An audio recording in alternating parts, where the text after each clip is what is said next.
Well, I've had a full day. This is the 75 Norton. The wiring, which I've been working on, is about, I'd say 90% complete, pending testing.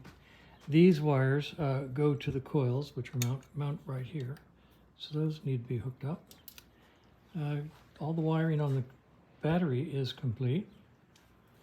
And over here, I've completed all the wiring that goes from the front of the bike to the tail end of the bike, and all the connections are right here in this little bundle. So the tail end of the bike is wired.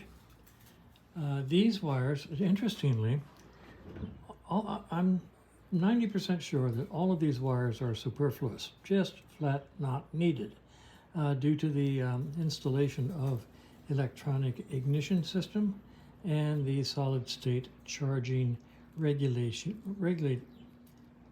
rectifier regulator solid state eliminates the need for all of these wires. Once I prove that during the test, I will truncate them and cap them all off up here nice and short so they won't be hanging out in the wind. The center bike wiring is complete and all lashed up, out of the way, ready for the tank to be dropped on. The headlight is up here. All of these connectors are reconnected, and the instrument lights, one is missing. I'll have to get another one. This needs to go in here and be connected, and the individual front turn signal wires need to be connected. Other than that, all these wires are back together and will be smushed inside the headlight, and everything should theoretically work.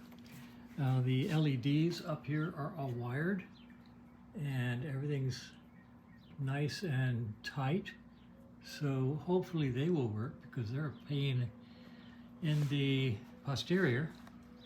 And all of this should be checked out in the next couple days.